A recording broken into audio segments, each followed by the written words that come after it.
ಕರ್ಮದ ಫಲ. ಬೋಲಾ ದೊಡ್ಡ ಗದ್ದೆಯಲ್ಲಿ ಉರಿ ಬಿಸಿಲಿನಲ್ಲಿ ಕೆಲಸ ಮಾಡ್ತಾ ಇದ್ದ. ಆಹ್, ಆಹ್, ಆಹ್. ಇಲ್ಲಿ ಹೊಲದಲ್ಲಿ ಅದೆಷ್ಟು ಕೆಲಸವಿದೆ, ಆದ್ರೆ ರಾಕೇಶ್ನಿಗೆ ಚಿಂತೆ ಇಲ್ಲ. ಬೋಲಾ ಹೊಲದಲ್ಲಿ ಕೆಲಸ ಮಾಡ್ತಿದ್ದ. ಆಗ ಅಲ್ಲಿಗೆ ಅವರ ತಂದೆ ಮನೋಹರ್ ಬರ್ತಾರೆ. ಬೋಲಾ, ಫಸಲು ಹೇಗಿದೆ ಮಗು? ಅಪ್ಪಾಜಿ, ಸ್ವಲ್ಪ ದಿನದಲ್ಲೇ ಫಸಲು ಕಟಾವಿಗೆ ಬರುತ್ತೆ. ಮತ್ತೆ ಅವನು ಕೆಲ್ಸಗಳ ರಾಕೇಶ್ ಎಲ್ಲಿದ್ದಾನೆ? ರಾಕೇಶ್ ಎಲ್ಲಿದ್ದಾನೋ ನನ್ಗೆ ತಿಳಿದಿಲ್ಲ. ದಿನಾ ಪೂರ್ತಿ ತಿರುಗಾಡ್ತಾ ಇರ್ತಾನೆ. ನಂತರ ಅಪ್ಪ ಮಗ ಇಬ್ರು ತಮ್ಮ ದೊಡ್ಡದಾದ ಮನೆ ಬಳಿ ಬರ್ತಾರೆ. ಅಲ್ ನೋಡಿದ್ರೆ ಊರಿನ ಕೆಲವು ಜನರು ನಿಂತ್ಕೊಂಡಿರ್ತಾರೆ. ಬಲರಾಮ, ನೀವೆಲ್ಲ ಇಲ್ಲಿ? ಮುಖಂಡ್ರೆ, ನೀವೇ ನಮ್ಗೆ ನ್ಯಾಯ ಕೊಡಿಸಿ. ಈ ಮಹೇಶ್ ನನ್ನ ಸ್ಕೂಟರ್ ಕದ್ದಿದ್ದಾನೆ. ನಾನು ಅವನಿಂದ ನನ್ನ ಸ್ಕೂಟರ್ ಕೇಳಿದಾಗ ಹೇಳ್ತಾನೆ, ಇವನು ಈ ಸ್ಕೂಟರ್ ನಿಮ್ ಮಗ ರಾಕೇಶ್ನಿಂದ ಖರೀದಿಸಿದ್ದೇನೆಂದು. ಮುಖಂಡ್ರೆ, ಇವನು ಸುಳ್ಳು ಹೇಳ್ತಿದ್ದಾನೆ. ಈ ಸ್ಕೂಟರ್ ಇವನದ್ದಲ್ಲ. ನಿಮ್ ಮಗ ನನ್ಗೆ ಹೇಳಿದಾನೆ ಈ ಸ್ಕೂಟರ್ ಅವನ ಗೆಳೆಯನದ್ದೆಂದು. ಆದ್ರೆ ಬಲರಾಮ್ ನನ್ ಮೇಲೆ ತಪ್ಪು ಅಪರಾಧ ಹೊರಿಸಿದ್ದಾನೆ. ಆಗ ಮನೆಯೊಳಗಿಂದ ಮನೋಹರ್ ಅವರ ದೊಡ್ಡ ಮಗ ರಾಕೇಶ್ ಬರ್ತಾರೆ. ರಾಕೇಶ್ ಅಣ್ಣ, ಕೇಳಿದ್ರ ನೀವು? ಇವನು ಬಲರಾಮ್ ಏನ್ ಹೇಳ್ತಿದ್ದಾನೆ? ಇವನು ಹೇಳ್ತಾನೆ ಈ ಸ್ಕೂಟರ್ ಅವನದ್ದೆಂದು, ಮತ್ತೆ ನಾನು ಕದ್ದಿದ್ದೇನೆಂದು. ಆದ್ರೆ ಇದನ್ನ ನಾನು ನಿಮ್ಮಿಂದ ತಗೊಂಡಿದ್ದೀನಿ. ಈಗ ನೀವೇ ಎಲ್ರಿಗೆ ಹೇಳಿ, ತಿಳಿಸಿ ನಿಜ ಏನೆಂದು. ರಾಕೇಶ್, ನೀನು ಬಲರಾಮನ ಸ್ಕೂಟರ್ ಕಳ್ಳತನ ಮಾಡಿ ಮಹೇಶ್ನಿಗೆ ಮಾರಿದ್ದೀಯೇನು? ಅಪ್ಪಾಜಿ, ಈ ಚಿಕ್ಕಾಸ್ಗೂ ಜಿಪುಣ ಮಹೇಶ್ ತರ್ಲೆ ಮಾಡ್ತಿದ್ದಾನೆ. ನಾನು ಇವನಿಗೆ ಯಾವುದೇ ಸ್ಕೂಟರ್ ಮಾರಿಲ್ಲ. ಹುಚ್ಚ ಮಹೇಶ್, ನಿನ್ಗೇನು ನಾನು ಕಳ್ಳನಂತೆ ಕಾಣ್ತೇನೋ? ಮಾಲೀಕ್ರೆ, ನೀವ್ಯಾಕೆ ಸುಳ್ಳು ಹೇಳ್ತಿದ್ದೀರಿ? ನೀವೇ ನನ್ಗೆ ಈ ಸ್ಕೂಟರ್ ಮಾರಿದ್ದಲ್ವಾ? ಮಹೇಶ್, ನಿನ್ಗೆ ಗೊತ್ತಲ್ವಾ ರಾಕೇಶ್ ನನ್ ಮಗನೆಂದು. ಮತ್ತೆ ರಾಕೇಶ್ನಿಗೆ ಹಣದ ಕೊರತೆ ಏನಿಲ್ಲ. ನೀನು ಬಲರಾಮನ ಸ್ಕೂಟರ್ ಕಳ್ಳತನ ಮಾಡಿ ನನ್ ಮಗನ ಮೇಲೆ ಆರೋಪ ಹೊರಿಸ್ತೀಯ. ಮಾತನಾಡದೆ ಬಲರಾಮನ ಸ್ಕೂಟರ್ ಹಿಂತಿರುಗಿಸು. ಮುಖಂಡ್ರೆ, ನಾನ್ ನಿಜ ಹೇಳ್ತಿದ್ದೀನಿ. ನಿಮ್ ಮಗನ ಈ ಸ್ಕೂಟರ್ 10,000ಕ್ಕೆ ಮಾರಾಟ ಮಾಡಿದ್ದಾನೆ. ನೀನ್ ಸುಳ್ಳು ಹೇಳ್ತಿದ್ದೀಯಾ? ಬಲರಾಮ್, ನಿನ್ ಸ್ಕೂಟರ್ ತಗೊಂಡು ಹೊರಡು ಇಲ್ಲಿಂದ. ಮನೋಹರ್ ತಮ್ಮ ಮಗನೊಂದಿಗೆ ಮನೆಗೆ ಹೋಗ್ತಾರೆ. ಮತ್ತೆ ಬಲರಾಮ ಮಹೇಶ್ನಿಂದ ಸ್ಕೂಟರ್ ಇಸ್ಕೊಂಡು ಹೋಗ್ತಾನೆ. ನಾನ್ ಶಾಪ ಕೊಡ್ತೇನೆ, ರಾಕೇಶ್, ನೀನೆಂದು ಸುಖವಾಗಿರಲ್ಲ. ರಾಕೇಶ್ನ ಅಪ್ಪ ಮನೋಹರ್ ಅದೇ ಊರಿನ ಮುಖ್ಯಸ್ಥರಾಗಿದ್ದಾರೆ. ಊರಿನಲ್ಲಿ ಏನೇ ತೊಂದರೆ ಸಮಸ್ಯೆ ಆದ್ರೂ ಊರಿನವರೆಲ್ಲರೂ ಆ ಸಮಸ್ಯೆಯ ಪರಿಹಾರಕ್ಕಾಗಿ ಮನೋಹರ್ ಅವರ ಮನೆ ಬಳಿ ಬರ್ತಾರೆ. ಮನೋಹರ್ ಅವರ ಬಳಿ ದೊಡ್ಡದಾದ ಬಂಗ್ಲೆ ಇತ್ತು. ಬಹಳಷ್ಟು ಜಮೀನು, ದೊಡ್ಡದಾದ ಗದ್ದೆಗಳಿದ್ವು. ಮನೋಹರ್ ಅವರ ದೊಡ್ಡ ಮಗ ಬೋಲಾ ಜಮೀನನ್ನೆಲ್ಲ ನೋಡ್ಕೊತಾ ಇದ್ರು. ಮತ್ತೆರಡನೇ ಮಗ ರಾಕೇಶ್ ಏನೂ ಕೆಲ್ಸ ಮಾಡ್ತಿರ್ಲಿಲ್ಲ. ಮಹೇಶ್ ಬೈದ ಮೇಲೆ ರಾಕೇಶ್ ಯೋಚಿಸ್ತಾನೆ, ಬಲರಾಮನ ಸ್ಕೂಟರ್ ನಾನೇ ಕಳ್ಳತನ ಮಾಡಿ ಮಹೇಶ್ನಿಗೆ 10,000ಕ್ಕೆ ಮಾರಿದ್ದೇನೆ. ಒಳ್ಳೇದಾಯ್ತು. ಅಪ್ಪಾಜಿ ಎದುರು ನನ್ ಕಳ್ಳತನ ತಿಳಿಲಿಲ್ಲ. ಇಲ್ಲಾಂದ್ರೆ ಮರ್ಯಾದೆ ಹೋಗ್ತಿತ್ತು. ಹಾಗೆ ಆ 10,000 ವಾಪಸ್ ಕೊಡ್ಬೇಕಿತ್ತು. ರಾಕೇಶ್ ಯಾವಾಗ್ಲೂ ಊರಿನವರ ವಸ್ತುಗಳನ್ನು ಕತ್ಕೊಂಡು ಬೇರೆಯವರಿಗೆ ಮಾರ್ತಿದ್ದ. ಮತ್ತೆ ಊರಿನವರೆಲ್ಲರೂ ಕೂಡ ರಾಕೇಶನ ಕಂಪ್ಲೇಂಟ್ ಅನ್ನು ಮನೋರ್ಗ್ ಹೇಳ್ತಿದ್ರು. ಆಗ ರಾಕೇಶ್ ಏನಾದ್ರೂ ಸುಳ್ಳು ಹೇಳಿ ತಪ್ಪಿಸ್ಕೊಳ್ತಿದ್ದ. ಮತ್ತೆ ಮನೋಹರ್ ಕೂಡ ತಮ್ಮ ಮಗನ ಮೇಲೆ ನಂಬಿಕೆಯಿಂದ ಅವನು ಕಳ್ಳ ಅಂತ ಒಪ್ಕೊಳ್ಳೋಕೆ ತಯಾರಾಗೇ ಇರ್ಲಿಲ್ಲ. ಅದೇ ದಿನ ರಾತ್ರಿ ಮನೋಹರ್ ಅವರು ರಾಕೇಶ್ ಅನ್ನು ಕೇಳ್ತಾರೆ, ರಾಕೇಶ್, ಇನ್ನು ಎಷ್ಟು ಕಾಲ ನೀನ್ ನಿನ್ ಜೀವನ ಹಾಳ್ ಮಾಡ್ತಾ ಇರ್ತೀಯ ಈ ರೀತಿಯ? ನಿನ್ ತಮ್ಮನನ್ನು ನೋಡು, ಅವನು ಎಲ್ಲಾ ಜವಾಬ್ದಾರಿ ಒಬ್ನೇ ನಿರ್ವಹಿಸ್ತಿದ್ದಾನೆ. ಮತ್ತೆ ನೀನೊಬ್ಬ ದಿನವಿಡೀ ಅಲೆಮಾರಿಗಳಂತೆ ಊರಿಡಿ ತಿರುಗಾಡ್ತಾ ಇರ್ತೀಯ. ಅಪ್ಪಾಜಿ, ನನ್ಗೆ ಈ ಹೊಲದ ಕೆಲಸದಲ್ಲಿ ಆಸಕ್ತಿ ಇಲ್ಲ. ರಾಕೇಶ್ ಅಂತೂ ಅಪ್ಪನ ಮಾತನ್ನು ಕೇಳ್ತಾನೆ ಇರ್ಲಿಲ್ಲ. ಇದೇ ರೀತಿ ದಿನಗಳು ಕಳೀತಾ ಇದ್ವು. ಇಲ್ಲಿ ಬೋಲಾ ತನ್ನ ಗದ್ದೆ, ಹೊಲ, ಜಮೀನಲ್ಲಿ ರಾತ್ರಿ ದಿನ ಕೆಲಸ ಮಾಡ್ತಿದ್ದ. ಮತ್ತೆ ರಾಕೇಶ್ ದಿನವೆಲ್ಲ ಅಲ್ಲಿ ಇಲ್ಲಿ ತಿರ್ಗಾಡ್ಕೊಂಡೇ ಕಾಲ ಕಳೀತಿದ್ದ. ಒಂದಿನ ರಾತ್ರಿ ಇದ್ದಕ್ಕಿದ್ದಂತೆ ಮನೋಹರ್ ಅವರ ಆರೋಗ್ಯ ಹದಗೆಡುತ್ತೆ. ಅದ್ರಿಂದ ತೀರ್ಕೊಳ್ತಾರೆ. ಕೆಲವು ದಿನಗಳ ನಂತರ ರಾಕೇಶ್ ಮತ್ತು ಬೋಲಾ ಊರಿನವರೊಂದಿಗೆ ಪಂಚಾಯಿತಿ ಕಟ್ಟೆಯಲ್ಲಿ ಕೂತ್ಕೊಂಡಿದ್ರು. ಹಳ್ಳಿಯವ್ರೆ, ಇನ್ನು ಮುಖಂಡರ ಜಾಗಕ್ಕೆ ಅವರ ಇಬ್ರು ಮಕ್ಕಳಲ್ಲಿ ಯಾರನ್ನು ಮುಖಂಡನಾಗಿಸುವುದು ಎಂಬ ನಿರ್ಧಾರ ನಾವು ತಗೊಳ್ಳೇಬೇಕಾಗುತ್ತೆ. ತಿಳಿಸಿ, ಯಾರನ್ನು ಮುಖಂಡನಾಗಿಸೋದು? ಭೋಲಾನನ್ನ ಅಥವಾ ರಾಕೇಶ್ನನ್ನ? ನನ್ ಪ್ರಕಾರ ರಾಕೇಶ್ ನನ್ನೇ ಮುಖ್ಯಸ್ಥನನ್ನಾಗಿ ಮಾಡ್ಬೇಕು. ಯಾಕಂದ್ರೆ ರಾಕೇಶ್ ದೊಡ್ಡ ಮಗ. ಮನೋಹರ್ ಅವರ ದೊಡ್ಡ ಮಗ ರಾಕೇಶ್ ಆಗಿದ್ರಿಂದ ಊರಿನವರು ರಾಕೇಶ್ನನ್ನೇ ಮುಖ್ಯಸ್ಥನಾಗಿ ಮಾಡ್ತಾರೆ. ಇದಂತೂ ಅದ್ಭುತವಾಯ್ತು. ಇಡೀ ಹಳ್ಳಿ ಈಗ ನನ್ ಕೈಗೆ ಬಂದಿದೆ. ಇನ್ನು ನಾನು ಕೋಟ್ಯಾಧೀಶ ಆಗೋದನ್ನ ಯಾರಿಂದಲೂ ತಡೆಯಲು ಸಾಧ್ಯವಿಲ್ಲ. ಪಂಚಾಯಿತಿಯಿಂದ ಮನೆಗ್ ಹೋದ್ ಕೂಡ್ಲೆ ಬೋಲಾ ರಾಕೇಶ್ಗೆ ಹೇಳ್ತಾನೆ, ರಾಕೇಶ್, ಇಷ್ಟರವರೆಗೆ ಅಪ್ಪಾಜಿ ಪ್ರಾಮಾಣಿಕವಾಗಿ ಹಳ್ಳಿಯವರಿಗೆ ನ್ಯಾಯ ನೀಡ್ತಾ ಬಂದಿದ್ದಾರೆ. ಇನ್ನು ನೀವು ಸಹ ಇವರೆಲ್ಲರಿಗೆ ನ್ಯಾಯ ನೀಡಿ. ನ್ಯಾಯ? ಬೋಲಾ, ನೀನಿನ್ನು ನೋಡ್ತಾ ಇರು, ಈ ಹಳ್ಳಿಯವರನ್ನ ನಾನು ಹೇಗೆ ಮೂರ್ಖನಾಗಿಸುತ್ತೇನೆಂದು. ಹಾಗೆ ಹೇಗೆ ಇವರು ಎಲ್ಲವನ್ನು ಕಸಿದ್ಕೊಳ್ತೇನೆ ನಾನು. ಮರುದಿನ ರಾಕೇಶ್ ತನ್ನ ಇಬ್ರು ಗೆಳೆಯರೊಂದಿಗೆ ಊರಿನ ರೋಹನ್ ಎಂಬ ಹೆಸರಿನ ಜಮೀನ್ ಬಳಿ ಬರ್ತಾರೆ. ರೋಹನ್ ಜಮೀನಲ್ಲಿ ಕೆಲಸ ಮಾಡ್ತಿದ್ದ. ರೋಹನ್, ಈ ಗದ್ದೆ ಯಾರ್ದು? ಮುಖಂಡ್ರೆ, ಈ ಗದ್ದೆ ನಂದು. ಸರಿ, ಇಂದು ರಾತ್ರಿ ಹೊಲದ ಪೇಪರ್ ತಗೊಂಡು ನನ್ ಮನೆಗೆ ಬಾ, ಮತ್ತು ಈ ಹೊಲ ನನ್ನ ಹೆಸರಿಗೆ ಬರೆದ್ಬಿಡು. ಇದೇನು ಹೇಳ್ತಿದ್ರಿ ಮುಖಂಡ್ರೆ? ನನ್ನ ಸರ್ವನಾಶವಾದೀತು. ಒಂದ್ ವೇಳೆ ಇಂದು ರಾತ್ರಿ ಹೊಲ ನನ್ನದಾಗದಿದ್ರೆ ನಾಳೆಯಿಂದ ಹಳ್ಳಿಯಲ್ಲಿ ನಿನ್ನ ಮತ್ತು ಕುಟುಂಬದವರ ನಾಮಾವಶೇಷ ಇರೋಲ್ಲ, ತಿಳಿತಾ? ಅವನನ್ನು ಹೆದರಿಸಿ ರಾಕೇಶ್ ಅಲ್ಲಿಂದ ಹೊರಟೋಗ್ತಾನೆ. ಇಲ್ಲ, ನಾನ್ ನನ್ನ ಕುಟುಂಬಕ್ಕೆ ಹಾನಿಯಾಗಲು ಬಿಡೋಲ್ಲ. ನಾನೀ ಹೊಲ ಮುಖಂಡ್ರ ಹೆಸರಿಗೆ ಬರಿತೀನಿ. ಇದೇ ರೀತಿ ರಾಕೇಶ್ ಊರಿನವರೆಲ್ಲರ ಬಳಿ ಹೋಗಿ ಅವರಿಂದ ಸಂಪತ್ತು, ಆಸ್ತಿ, ಮನೆ, ಗದ್ದೆ ಎಲ್ಲವನ್ನೂ ತನ್ನ ಹೆಸರಿಗೆ ಮಾಡ್ಕೋತಾನೆ. ಎಲ್ರೂ ರಾಕೇಶ್ಗೆ ಹೆದರ್ಕೊಂಡು ತಮ್ಮ ಎಲ್ಲಾ ಆಸ್ತಿಯನ್ನು ರಾಕೇಶ್ನ ಹೆಸರಿಗೆ ಮಾಡ್ತಾರೆ. ಒಂದಿನ ರಾತ್ರಿ ಊರಿನ ಕೆಲವರು ರಾಕೇಶ್ನ ಬಳಿಗೆ ತಮ್ಮ ಆಸ್ತಿಯ ಪೇಪರ್ ಅನ್ನು ತಗೊಂಡ್ ಬಂದು ಎಲ್ಲವನ್ನೂ ರಾಕೇಶ್ನ ಹೆಸರಿಗೆ ಮಾಡ್ತಾರೆ. ಅಣ್ಣ, ಹಳ್ಳಿಯವರು ಅವರ ಹೊಲದ ಪೇಪರ್ ನಿಮ್ಗೆ ಹಾಕಿ ಕೊಡ್ತಿದ್ದಾರೆ. ನೀವೆಲ್ಲಾದ್ರೂ ಇವ್ರೊಂದಿಗೇನು ತಪ್ಪು ಮಾಡಿಲ್ವಲ್ಲ? ಬೋಲಾ, ನಾನಿವರಿಗೆ ಏನು ತಪ್ಪು ಮಾಡಲು ಸಾಧ್ಯ ಹೇಳು? ಒಂದ್ ವೇಳೆ ಇವರಿಗೆ ನೀವೇನಾದ್ರೂ ತಪ್ಪು ಮಾಡಿದ್ರೆ ನಾನ್ ಸುಮ್ಮನಿರೋಲ್ಲ, ನೆನ್ಪಿಟ್ಕೊಳ್ಳಿ. ಈ ಬೋಲಾ ಎಲ್ಲಾದ್ರೂ ನನ್ ಮಾರ್ಗಕ್ಕೆ ಅಡ್ಡಿ ತರಬಾರ್ದು. ಊರಿನವರು ಪೇಪರ್ ಅನ್ನು ಕೊಟ್ಟು ಅಳುತ್ತಾ ಅವನ ಮನೆಯಿಂದ ಬರ್ತಾರೆ.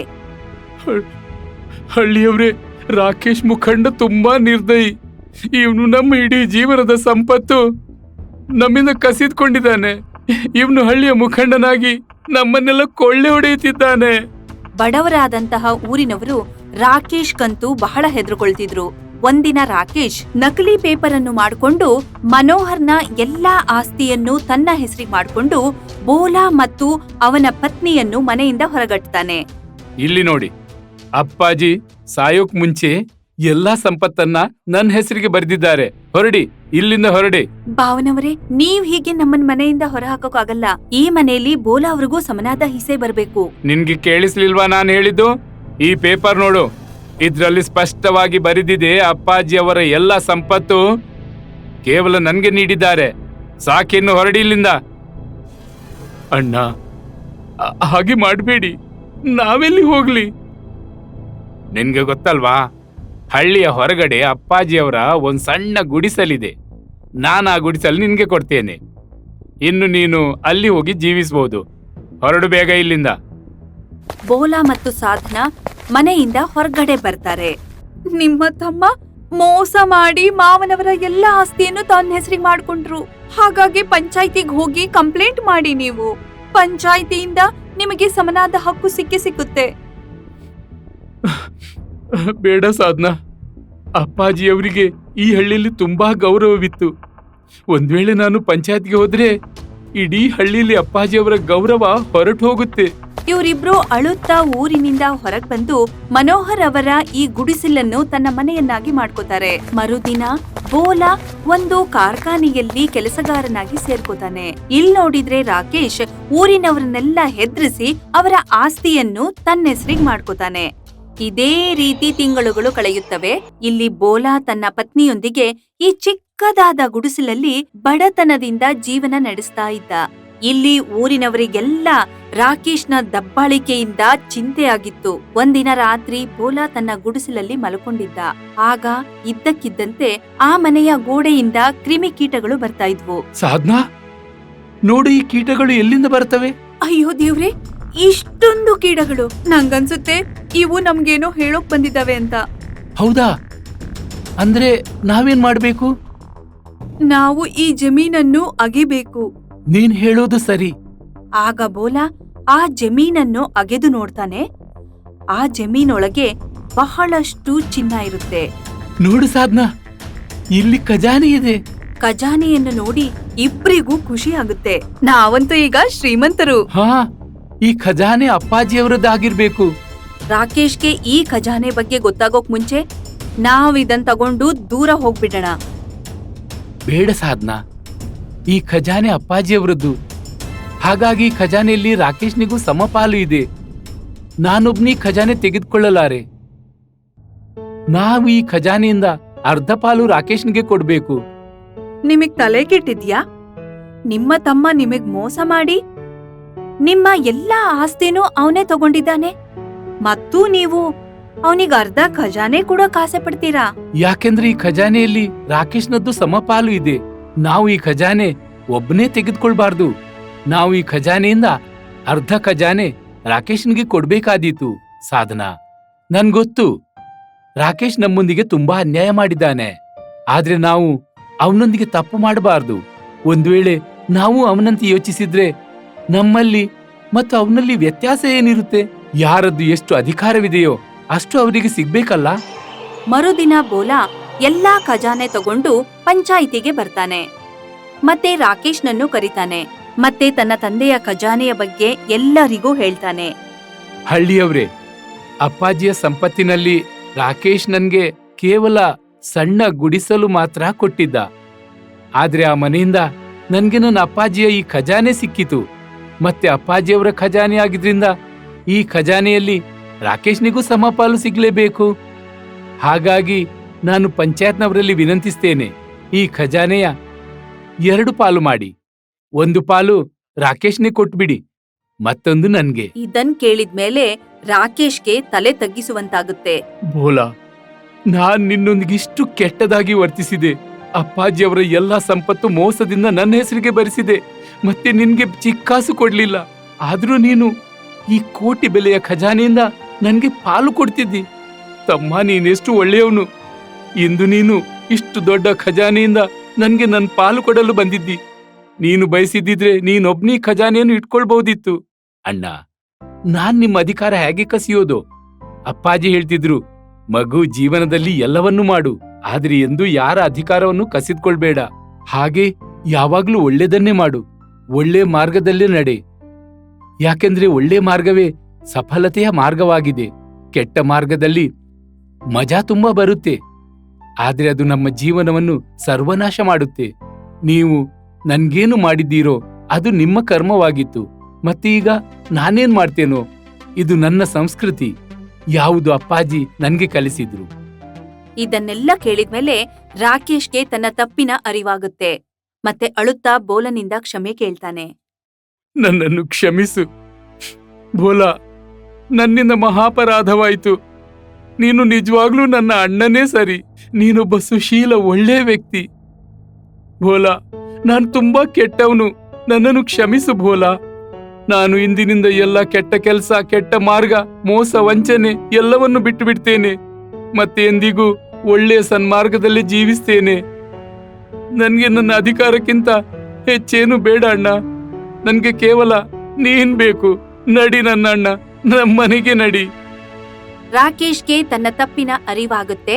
ಮತ್ತೆ ಎಲ್ಲಾ ಊರಿನವರ ಆಸ್ತಿಯನ್ನು ಅವರಿಗೆ ವಾಪಸ್ ಕೊಡ್ತಾನೆ. ಇದನ್ ನೋಡಿ ಬೋಲಾ ಕೂಡ ರಾಕೇಶ್ನನ್ನು ಕ್ಷಮಿಸ್ತಾನೆ. ನಂತರ ತನ್ನ ಪತ್ನಿಯನ್ನು ಕರ್ಕೊಂಡು ರಾಕೇಶ್ನೊಂದಿಗೆ ಜೀವನ ಮಾಡಲು ಬಂಗಲೆಗೆ ಬರ್ತಾನೆ. ಇದೆಲ್ಲ ಆದ್ಮೇಲೆ ಇಬ್ರು ಅಣ್ಣ ತಮ್ಮಂದಿರು ಖುಷಿಯಿಂದ ಒಟ್ಟಾಗಿ ತಮ್ಮ ಜೀವನವನ್ನು ನಡೆಸ್ತಾರೆ. ಗೆಳೆಯರೇ, ಇದಕ್ಕೆ ಹೇಳೋದು ಕರ್ಮದ ಫಲ. ಒಳ್ಳೆ ಕರ್ಮದ ಫಲ ಯಾವಾಗ್ಲೂ ಒಳ್ಳೇದೇ ಇರುತ್ತೆ. ಯಾವ ರೀತಿ ಬೋಲನಿಗೆ ಅವನ ಒಳ್ಳೆ ಕರ್ಮದ ಫಲ ಒಳ್ಳೇದಾಯ್ತು, ಮತ್ತು ಅವನ ಅಣ್ಣನಿಗೆ ತಪ್ಪಿನ ಅರಿವಾಯ್ತು. ನಂಬಿಕೆ ಇದೆ ನಿಮ್ಗೂ ಈ ಕಥೆ ಮೆಚ್ಚುಗೆಯಾಗಿರ್ಬೋದು. ಚುನ್ನಿಲಾಲ್ ತಮ್ಮ ಮನೆಯಲ್ಲಿ ತನ್ನ ಸಾಮಾನನ್ನು ಪ್ಯಾಕ್ ಮಾಡುತ್ತಾ ತನ್ನ ಹೆಂಡತಿ ರಂಜನಾಳನ್ನು ಕೂಗ್ತಾರೆ. ರಂಜನಾ, ಅರೇ ರಂಜನಾ, ಎಲ್ಲಿದ್ದೀಯಾ? ನನ್ಗೆ ಲೇಟ್ ಆಗ್ತಾ ಇದೆ, ಬೇಗವಾ. ರೀ, ಬರ್ತಾ ಇದ್ದೀನಿ. ನಿಮಗೆ ತಿಂಡಿ ಪ್ಯಾಕ್ ಮಾಡ್ತಿದ್ದೆ. ರಂಜನಾ ಊಟ ಪ್ಯಾಕ್ ಮಾಡಿದ್ಮೇಲೆ ಚುನ್ನಿಲಾಲ್ನ ಕೈಗೆ ಕೊಡ್ತಾಳೆ. ಆಮೇಲೆ ಹೇಳ್ತಾಳೆ, ನಾನು ಮಧ್ಯಾಹ್ನದ ಊಟವನ್ನು ಪ್ಯಾಕ್ ಮಾಡಿದ್ದೇನೆ. ದಾರಿಯಲ್ಲೇನಾದ್ರೂ ನಿಮ್ಗ್ ಹಸಿವಾದ್ರೆ ಇದನ್ ತಿಂದ್ಬಿಡಿ. ಸೌಭಾಗ್ಯವತಿ, ಎಷ್ಟೊಂದು ಕಾಳಜಿ ವಹಿಸ್ತೀನಿ ನೀನು. ಸರಿ, ನಾನಿನ್ನ ಹೊರಡ್ತೇನೆ. ಸಂಜೆ ವೇಳೆಗೆ ರಘುನ ಮನೆ ತಲುಪ್ತೇನೆ. ಮತ್ತೆ 2 ದಿನದ ನಂತರವೇ ಮನೆಗೆ ಹಿಂತಿರುಗೋದು. ಹಾಗಾಗಿ ನೀನ್ ಸ್ವಲ್ಪ ಜಾಗ್ರತೆಯಲ್ಲಿರು. ನನ್ನ ಚಿಂತೆ ನೀವು ಮಾಡ್ಬೇಡಿ. ನೀವು ನಿಶ್ಚಿಂತೆಯಿಂದ ಹೋಗ್ಬನ್ನಿ. ನಿಮ್ಮೇಲೆ ಗಮನ ಇರ್ಲಿ. ರಂಜನಾಳ ಮಾತನ್ನು ಕೇಳಿದ್ಮೇಲೆ ಚುನ್ನಿಲಾಲ್ ಕೆಲಸಕ್ಕೋಸ್ಕರ ಮನೆಯಿಂದ ಹೊರಡ್ತಾರೆ. ಅವರು ತಮ್ಮ ಮನೆಯಿಂದ ಸ್ವಲ್ಪ ದೂರ ಹೋದ ತಕ್ಷಣ ಅವ್ರಿಗ್ ದಾರಿಯಲ್ಲಿ ಒಬ್ಬ ಮನುಷ್ಯ ಸಿಗ್ತಾರೆ. ಆದ್ರೆ ಚುನ್ನಿಲಾಲ್ ಆ ಮನುಷ್ಯನ್ ಕಡೆ ಗಮನ ನೀಡದೆ ತನ್ನ ದಾರಿ ನೋಡ್ಕೊಂಡು ಹೋಗ್ತಾರೆ. ಆದ್ರೆ ಆ ಮನುಷ್ಯ ಚುನ್ನಿಲಾಲ್ ಅನ್ನು ಹಿಂಬಾಲಿಸ್ತಾರೆ. ಸ್ವಲ್ಪ ದೂರ ನಡ್ಕೊಂಡ್ ಹೋದ್ಮೇಲೆ ಚುನ್ನಿಲಾಲ್ ಹಿಂದೆ ನೋಡಿದ್ರೆ ಈ ಮನುಷ್ಯ ಯಾಕೆ ನನ್ನನ್ನು ಹಿಂಬಾಲಿಸ್ತಿದ್ದಾನೆ ಅಂತ ನೋಡ್ತಾರೆ. ಆಮೇಲೆ ಚುನ್ನಿಲಾಲ್ ಅವರನ್ನ ಕೇಳ್ತಾರೆ, ಅಣ್ಣ, ಯಾರ್ ನೀವು? ಯಾಕೆ ನೀವು ನನ್ನನ್ನು ಹಿಂಬಾಲಿಸ್ತಿದ್ದೀರಿ? ನನ್ನ ಹೆಸರು ಯಮ. ಹಾಗೆ ನಾನ್ ನಿನ್ನ ಹಿಂಬಾಲಿಸ್ತಿಲ್ಲ, ನಿನ್ ಜೊತೆ ನಡೀತಾ ಇದ್ದೀನಿ. ಯಾಕೆಂದ್ರೆ ನೀನ್ ಎಲ್ಲಿಗೆ ಹೋಗ್ಬೇಕೋ ನನ್ಗೂ ಅಲ್ಲೇ ಹೋಗೋಕಿದೆ. ಹಾಗಾಗಿ ಯೋಚಿಸಿದೆ, ನಾನು ಯಾಕೆ ನಿನ್ ಜೊತೆ ಪ್ರಯಾಣ ಮಾಡ್ಬಾರ್ದೆಂದು. ಆದ್ರೆ ನನ್ಗೆಲ್ಗೆ ಹೋಗೋಕಿದೆಯೋ ಅದ್ ನಿಮ್ಗೆ ಹೇಗೆ ತಿಳಿಯಿತು? ಅದೇ ಯೋಚಿಸುವ ವಿಷಯ. ಹೌದಾ? ಅಷ್ಟೇ ಅಲ್ಲ, ಒಂದ್ ವೇಳೆ ನಿನ್ಗೆ ನನ್ ಜೊತೆ ಪ್ರಯಾಣ ಮಾಡಲು ಇಷ್ಟವಿಲ್ದಿದ್ರೆ ಹೇಳು, ನೀನು ನನ್ನ ಮಾರ್ಗ ಬದಲಾಯಿಸ್ತೇನೆ.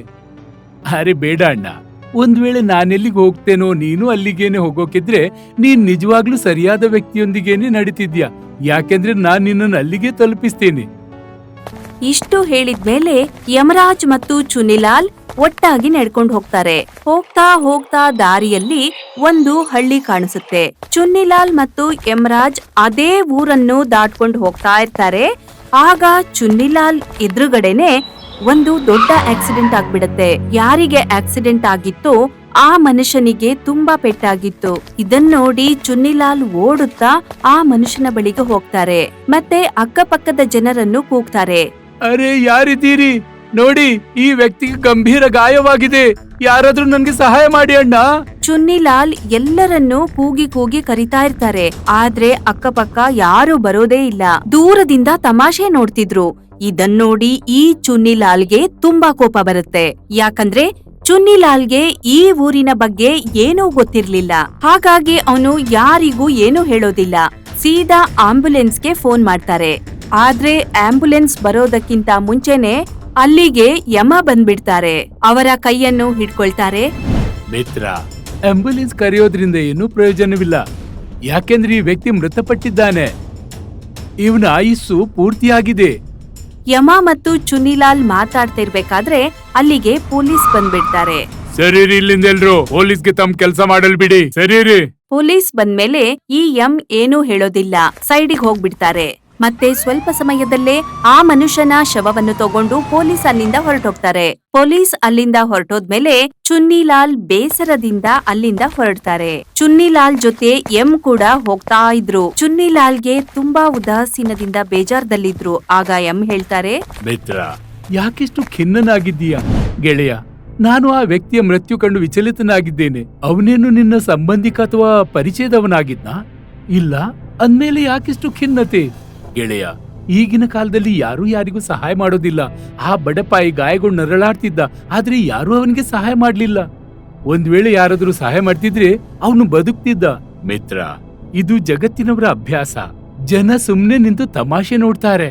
ಅಣ್ಣ, ಮಾನವೀಯತೆಯನ್ನು ಇವರೆಲ್ಲ ಮರೆತಿದ್ದಾರಾ? ಬೇರೆಯವರ ದುಃಖವನ್ನ ತಮ್ಮದಾಗಿಸಿ ನಿನ್ಗೆ ಸುಖ ಸಿಗೋದಿಲ್ಲ. ಹಾಗಾಗಿ ಅದನ್ನು ಮರೆತು ನಿನ್ ಕೆಲಸದತ್ತ ಗಮನ ನೀಡು. ಯಮ್ನ ಮಾತನ್ನು ಕೇಳಿದ್ಮೇಲೆ ಚುನ್ನಿಲಾಲ್ಗೂ ಅನ್ಸುತ್ತೆ, ನಾನು ಈ ಘಟನೆಯನ್ನು ಮರಿಬೇಕು ಎಂದು. ಹಾಗಾಗಿ ಚುನ್ನಿಲಾಲ್ ತಮ್ಮ ದಾರಿಯನ್ನು ನೋಡ್ಕೊಂಡು ತಮ್ಮಷ್ಟಕ್ ತಾವು ಹೋಗ್ತಾರೆ. ಸ್ವಲ್ಪ ದೂರ ನಡ್ಕೊಂಡು ಹೋದ್ಮೇಲೆ ಇವರಿಬ್ರು ಬೇರೆ ಒಂದು ಊರಿಗೆ ತಲುಪ್ತಾರೆ. ಆಗ ಚುನ್ನಿಲಾಲ್ನ ಕಣ್ಣು ಒಂದು ಮನೆ ಕಡೆಗೆ ಹೋಗುತ್ತೆ. ಆ ಮನೆ ಮುಂದೆ ಜನಗಳೆಲ್ಲ ಒಟ್ಟಾಗಿದ್ರು. ಮನೆ ಒಳಗಡೆಯಿಂದ ಅಳುವ ಶಬ್ದ ಕೇಳ್ತಿತ್ತು. ಇದನ್ ನೋಡಿ ಚುನ್ನಿಲಾಲ್ ಯಮಗೆ ಹೇಳ್ತಾರೆ, ಎಲ್ಲಿ ಇಷ್ಟು ಜನರು ಯಾಕೆ ಸೇರಿದ್ದಾರೆ? ನಡಿ ಹೋಗಿ ನೋಡೋಣ. ಒಂದ್ ವೇಳೆ ನಿನ್ಗೆ ಹಾಗೆ ಅನಿಸ್ತಿದ್ರೆ ಸರಿ, ಹೋಗಿ ನೋಡೋಣ ಮಿತ್ರ. ಹಾಗೆ ಮನೆಯಿಂದ ಕೂಗುವ ಶಬ್ದ ಯಾಕೆ ಬರ್ತಿದೆ ಎಂದು ತಿಳಿಯೋಣ. ಇಷ್ಟು ಹೇಳಿ ಎಂ ಮತ್ತು ಚುನ್ನಿಲಾಲ್ ಇಬ್ರು ಆ ಮನೆ ಕಡೆಗೆ ಹೋಗ್ತಾರೆ. ಅಲ್ಲಿ ಹೋಗ್ ನೋಡಿದ್ರೆ ಆ ಮನೆಯಲ್ಲಿ ಒಂದು ಶವ ಇರುತ್ತೆ. ಇದನ್ ನೋಡಿದ್ಮೇಲೆ ಚುನ್ನಿಲಾಲ್ಗೆ ಮತ್ತೊಮ್ಮೆ ಬೇಜಾರು ಶುರುವಾಗತ್ತೆ. ಹೇ ದೇವ್ರೆ, ಈ ಕಡೆನು ದುಃಖವೇ ದುಃಖ. ಚುನ್ನಿಲಾಲ್ನ ಬೇಸರವನ್ನು ನೋಡಿ ಅವರನ್ನು ಕೇಳ್ತಾರೆ. ಈಗೇನಾಯ್ತು ಮಿತ್ರ, ನೀನ್ಯಾಕೆ ಖಿನ್ನನಾದೆ? ಯಾರ ತಲೆಯಿಂದ ತಂದೆಯ ಆಶ್ರಯ ಕಳೆದು ಹೋಗುತ್ತೋ ಅವರನ್ನ ಕೇಳು ಅನಾಥರ ಅವಸ್ಥೆ ಏನೆಂದು. ಮಿತ್ರ, ಇದೆಲ್ಲ ದೇವರ ಲೀಲೆ. ಯಾರು ಎಷ್ಟು ಆಯುಷ್ಯ ಪಡೆದು ಬರ್ತಾರೋ ಅವರು ಅಷ್ಟೇ ಬದುಕಲು ಸಾಧ್ಯ. ನೀನ್ ಹೇಳೋದು ಅಕ್ಷರಶಃ ನಿಜ. ಆದ್ರೆ ನನ್ಗೊಂದು ವಿಷಯ ತಿಳಿತಾ ಇಲ್ಲ. ಯಾವಾಗ್ನಿಂದ ನಿನ್ ಜೊತೆ ನಾನ್ ನಡೀತಾ ಇದ್ದೀನ ಆವಾಗ್ನಿಂದ ನಾನ್ ಕೇವಲ ಆಕ್ಸಿಡೆಂಟ್ ಮತ್ತು ಶವ ನೋಡ್ತಾ ಇದ್ದೀನಿ. ನೀನೇನು ಕೆಟ್ಟ ಕಾಲ್ಗುಣದವ್ನಾ? ಇದ್ರಲ್ಲಿ ನಗುವಂತ ವಿಷಯವೇನಿದೆ? ಯಾಕೆ ಈ ರೀತಿ ನಗ್ತಾ ಇದ್ದೀಯಾ? ಮಿತ್ರ, ನೀನ್ ಒಳ್ಳೆ ಮನುಷ್ಯ. ಹಾಗಾಗಿ ನಾನ್ ನಿನ್ಗೆ ನನ್ನ ನಿಜ ವಿಷಯ ತಿಳಿಸ್ತೇನೆ, ಯಾರು ನಾನೆಂದು. ಅದೇ ಯಾರು ನೀನು? ಬೇಗ ಹೇಳು. ಯಾರ ಜೊತೆ ನೀನು ಪ್ರಯಾಣ ಮಾಡ್ತಿದ್ದೀಯಾ? ಅವನ್ಯಾರು ಬೇರೆ ಅಲ್ಲ, ಸ್ವತಃ ಯಮರಾಜನಾಗಿದ್ದಾನೆ. ಏನು? ಯಮರಾಜನ ಮಾತನ್ನು ಕೇಳಿದ್ಮೇಲೆ ಚುನ್ನಿಲಾಲ್ ಬಿಟ್ಟ ಹಾಗೆ ನೋಡ್ತಾ ಇರ್ತಾರೆ. ಇದನ್ ನೋಡಿ ಯಮರಾಜ್ ಜೋರಾಗಿ ನಗ್ತಾರೆ.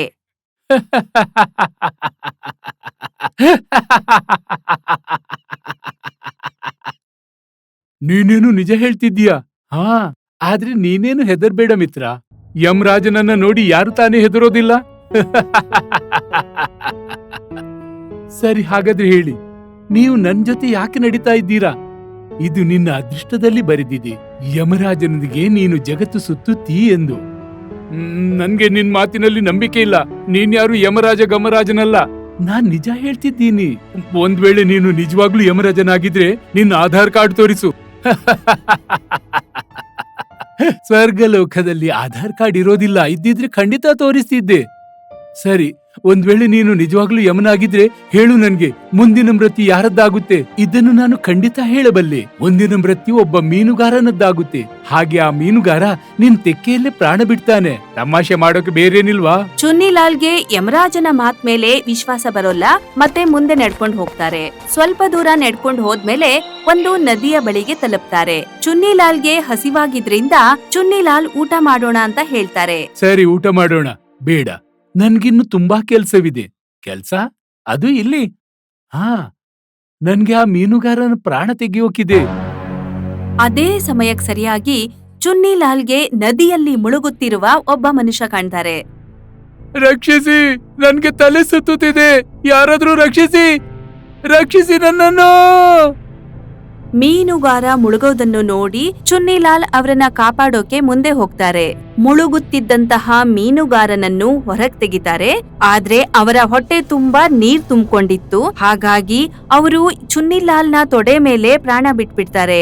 ಇದನ್ನೋಡಿ ಚುನ್ನಿಲಾಲ್ಗೆ ನಂಬಿಕೆ ಬರುತ್ತೆ, ಇವ್ರು ನಿಜವಾಗ್ಲೂ ಯಮರಾಜನೇ ಅಂತ. ಈಗ್ಲಾದ್ರೂ ನಿನ್ಗೆ ನಂಬಿಕೆ ಬಂತಲ್ವಾ ನಾನು ನಿಜವಾದ ಯಮರಾಜನೆಂದು? ನನ್ಗೆ ಸ್ವಲ್ಪ ಸ್ವಲ್ಪ ನಂಬಿಕೆ ಆಗ್ತಿದೆ, ನೀವೇ ಯಮರಾಜರೆಂದು. ಆದ್ರೆ ನನ್ಗೆ ಒಂದು ವಿಷಯ ತಿಳಿಲಿಲ್ಲ. ಯಾವ ವಿಷಯ ವತ್ಸ? ಅದೇ, ನೀವು ನಿಜವಾದ ಯಮರಾಜನಾಗಿದ್ರೆ ಒಬ್ಬ ಸಾಮಾನ್ಯ ಮನುಷ್ಯನ ವಿಷಯದಲ್ಲಿ ಯಾಕೆ ತಿರುಗಾಡ್ತಿದ್ದೀರಿ? ಅಂದ್ರೆ ಈಗ್ಲೂ ನಿನ್ಗೆ ನನ್ನಲ್ಲಿ ನಂಬಿಕೆ ಬಂದಿಲ್ವಾ? ಇಲ್ಲ, ಈಗ್ಲೂ ನನ್ಗೆ ಸಂಪೂರ್ಣ ನಂಬಿಕೆ ಇಲ್ಲ ನಿನ್ನಲ್ಲಿ. ನೀವು ನಿಜವಾಗ್ಲೂ ಯಮರಾಜರೆಂದು. ಸರಿ, ಸ್ವತಃ ನೋಡು. ಚುನ್ನಿಲಾಲ್ಗೆ ನಂಬಿಕೆ ಬರೋದಕ್ಕಾಗಿ ಯಮರಾಜ ತಮ್ಮ ನಿಜವಾದ ರೂಪದಲ್ಲಿ ಬರ್ತಾರೆ. ನಾನ್ ನಿನ್ಗೆ ಹೇಳಿದ್ದೇನಲ್ಲ, ನಿನ್ನ ಅದೃಷ್ಟದಲ್ಲಿ ಬರೆದಿದೆ ನೀನು ಯಮರಾಜನೊಂದಿಗೆ ಜಗತ್ತು ನೋಡ್ತೀಯೆಂದು.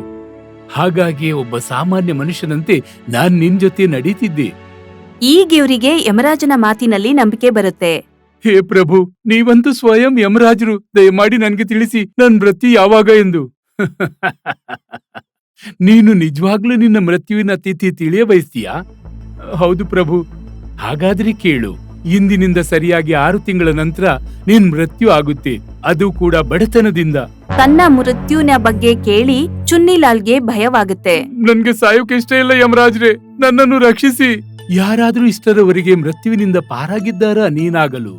ಇಂದಿನಿಂದ ಸರಿಯಾಗಿ 6 ತಿಂಗಳ ನಂತರ ನಿನ್ ಮೃತ್ಯು ನಿಶ್ಚಿತ.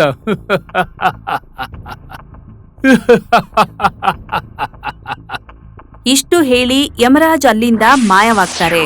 ಚುನ್ನಿಲಾಲ್ಗೆ ಸಾಯೋಕಿಷ್ಟ ಇರ್ಲಿಲ್ಲ. ಹಾಗಾಗಿ ಅವರು ತನ್ನ ಮನೆಗೆ ವಾಪಸ್ ಹೋಗ್ತಾರೆ. ಚುನ್ನಿಲಾಲ್ ತನ್ನ ಮನೆಯಲ್ಲಿ ರೂಮಿಗೆ ಹೋಗಿ ರೂಮ್ ಬಾಗ್ಲು ಹಾಕೊಳ್ತಾರೆ. ಆ ರೂಮಿನಿಂದ ಹೊರಗಡೆನೆ ಬರೋದಿಲ್ಲ. ಇದನ್ ನೋಡಿ ಅವರ ಪತ್ನಿ ರಂಜನಾಗೆ ವಿಚಿತ್ರ ಅನ್ಸುತ್ತೆ. ತಮ್ಮ ಪತಿ ರೂಮಿಗೆ ಹೋಗಿ ಅವರನ್ನ ಕೇಳ್ತಾರೆ, ಕೇಳ್ರಿ, ನೀವು ನಿಮ್ಮ ಗೆಳೆಯರ್ ಮನೆಗ್ ಹೋಗ್ ಬಂದ್ಮೇಲೆ ತುಂಬಾ ದುಃಖದಲ್ಲೇ ಇದ್ದೀರಾ. ನೀವು ರೂಮಿಂದ ಹೊರಗಡೆನೂ ಬರೋದಿಲ್ಲ, ಯಾರ್ ಜೊತೆನೂ ಮಾತು ಆಡಲ್ಲ. ಏನಾಗಿದೆ ನಿಮ್ಗೆ? ರಂಜನಾ, ನನ್ನನ್ನು ರಕ್ಷಿಸು. ನನ್ಗೆ ಸಾಯಲು ಇಷ್ಟವಿಲ್ಲ. ಯಾರು ನಿಮ್ಮನ್ನ ಸಾಯ್ಸೋಕ್ ಬಂದಿರೋದು? ಹೇಳಿ ನನ್ಗೆ. ರಂಜನಾ, ಒಂದ್ ವೇಳೆ ನಾನು ಹೊರಗೆ ಬಂದ್ರೆ ನನ್ನ ಮೃತ್ಯು ಆಗುತ್ತೆ. ಆದ್ರೆ ನನ್ಗೆ ಇಷ್ಟು ಬೇಗ ಸಾಯೋಕೆ ಇಷ್ಟವಿಲ್ಲ. ನೀವ್ ಏನು ಅಂತ ಮಾತಾಡ್ತೀರ್ರಿ? ನೀವೇನಾದ್ರೂ ಸಾಯ್ಲೇಬೇಕು ಅಂತಿದ್ರೆ ನೀವ್ ರೂಮಲ್ಲಿದ್ರೂ ಸಾಯ್ತೀರಾ. ಅರೆ, ಎಂತ ಹೆಂಡ್ತಿ ನೀನು! ತನ್ನ ಪತಿ ಆಯುಷ್ಯ ಹೆಚ್ಚಾಗ್ಬೇಕೆಂದು ಬಯಸೋದ್ ಬಿಟ್ಟು ನಿನ್ ಪತಿಗೆ ಯಾವಾಗ ಮೃತ್ಯುವಾಗುತ್ತೆ ಎಂಬುದಾಗಿ ಹೇಳ್ತಾ ಇದ್ದೀಯಾ? ನಾನಂತೂ ನಿಜವಾಗಿದ್ದನ್ನ ಹೇಳ್ತಿದ್ದೀನಿ. ನೀವೇ ಯೋಚನೆ ಮಾಡಿ ನೋಡಿ. ನೀವು ಊಟ ತಿಂಡಿ ಬಿಟ್ಟು ಈ ರೂಮಲ್ಲಿ ಕೂತ್ಕೊಂಡಿದ್ರೆ ನಿಜವಾಗ್ಲೂ ನೀವು ಸತ್ತೋಗ್ತೀರಾ. ನೋಡು, ನೀನು ನನ್ಗೆ ಪ್ರತಿದಿನ ಊಟ ಕೊಡ್ತಾ ಇರು. ಹೇಗಾದ್ರೂ ಮಾಡಿ ನನ್ನನ್ನು 6 ತಿಂಗಳು ರಕ್ಷಿಸು. ಈಗ ಹೊರಡು ಇಲ್ಲಿಂದ. ಚುನ್ನಿಲಾಲ್ ತನ್ನ ಪತ್ನಿಯನ್ನು ರೂಮಿಂದ ಹೊರಗೆ ಕಳಿಸ್ತಾರೆ. ಆಮೇಲೆ ಮತ್ತೆ ಆ ರೂಮನ್ನು ಬಂದ್ ಮಾಡ್ಕೊಂಡು ಕೂತ್ಕೊಳ್ತಾರೆ. ಹೀಗೆ ಸ್ವಲ್ಪ ದಿನಗಳು ಕಳೆಯುತ್ತೆ. ಆದ್ರೆ ಚುನ್ನಿಲಾಲ್ ಮಾತ್ರ ತನ್ನ ಬಿಸ್ನೆಸ್ ಕಡೆಗೂ ಗಮನ ಕೊಡಲ್ಲ, ಮತ್ತೆ ಊಟ ತಿಂಡಿ ಕಡೆಗೂ ಗಮನ ನೀಡಲ್ಲ. ಇದ್ರಿಂದಾಗಿ ಇವರ ಮನೆಯ ಪರಿಸ್ಥಿತಿ ತುಂಬಾ ಹಾಳಾಗ್ಬಿಡತ್ತೆ. ಸ್ವಲ್ಪ ಸಮಯದ ನಂತರ ಅವ್ರ ಮನೆಯಲ್ಲಿ ಊಟ ಮಾಡೋಕೂ ಏನೂ ಇರೋದಿಲ್ಲ. ಹೀಗೆ ನೋಡ್ತಾ ನೋಡ್ತಾ 6 ತಿಂಗಳುಗಳು ಕಳೆಯುತ್ತವೆ. ಸರಿಯಾಗಿ ಊಟ ತಿಂಡಿ ಮಾಡ್ದೇನೆ ಈ ಚುನ್ನಿಲಾಲ್ ಕೊನೆ ಗಳಿಗೆ ಕಡೆ ತಲುಪಿರ್ತಾರೆ. ಆಗ ಅವರ ಎದುರಿಗೆ ಯಮರಾಜ ಬಂದ್ಬಿಡ್ತಾರೆ. ಚುನ್ನಿಲಾಲ್, ನಾನೆನಿಸಿದ್ದೆ ನೀನು ತುಂಬಾ ಬುದ್ಧಿವಂತನೆಂದು. ಆದ್ರೆ ಮೃತ್ಯುವಿನ ಭಯದಿಂದ ನೀನು ನಿನ್ನ ಬುದ್ಧಿವಂತಿಕೆಯನ್ನು ಮೂರ್ಖತನದತ್ತ ಬದಲಾಯಿಸಿದೆ. ಒಂದ್ ವೇಳೆ ನೀನು 6 ತಿಂಗಳು ಪರಿಶ್ರಮ ಪಟ್ಟು ಗಳಿಕೆ ಮಾಡ್ತಿದ್ರೆ ಆ ಹಣದಿಂದ ನಿನ್ ಹೆಂಡತಿ ಜೀವನ ಸಾಗಿಸಲು ಸಾಧ್ಯವಿತ್ತು. ಆದ್ರೆ ಸ್ವತಃ ನಿನ್ನ ಪ್ರಾಣ ಉಳಿಸಲೋಸುಗ ನೀನು ನಿನ್ನ ಪತ್ನಿಯ ಭವಿಷ್ಯದ ಜೀವನವನ್ನು ಅಪಾಯಕ್ಕೆ ಸಿಲುಕಿಸಿದೆ. ನನ್ಗೆ ಸಾಯಲು ಇಷ್ಟವಿಲ್ಲ ಪ್ರಭು. ಅದೃಷ್ಟದ ರೇಖೆಯನ್ನ ಯಾರಿಂದಲೂ ಬದಲಾಯಿಸಲಾಗೋಲ್ಲ. ನಿನ್ ಮೃತ್ಯು ಬಡತನದಿಂದ ಆಗ್ಬೇಕೆಂದು ನಿರ್ಧರಿಸಲಾಗಿತ್ತು. ಹಾಗಾಗಿ ಮೃತ್ಯುವಿನ ಭಯವು ನಿನ್ನನ್ನು ಬಡವನಾಗಿಸಿತು. ನಡಿ, ಸಾಯಲು ಸಿದ್ಧನಾಗು. ಇಷ್ಟು ಹೇಳಿ ಯಮರಾಜರು ಚುನ್ನಿಲಾಲ್ನ ಪ್ರಾಣ ತಗೊಳ್ತಾರೆ. ಮನುಷ್ಯ ತನ್ನ ಮೃತ್ಯು ಆಗೋದಕ್ ಮುಂಚೆನೆ ಸಾಯೋ ತಾರೀಖ್ ಗೊತ್ತಾಗ್ಬಿಟ್ರೆ ಮನುಷ್ಯ ಅದರ ಭಯದಿಂದನೇ ತೀರ್ಕೊಂಡ್ಬಿಡ್ತಾನೆ. ಅದೃಷ್ಟದಲ್ಲಿ ಏನಿರುತ್ತೋ ಏನೇ ಬಂದ್ರೂ ಅದು ಆಗೇ ತೀರುತ್ತೆ. ಅದೃಷ್ಟದ ರೇಖೆಯನ್ನು ಯಾರಿಂದಲೂ ಬದಲಾಯಿಸಲು ಸಾಧ್ಯವಿಲ್ಲ.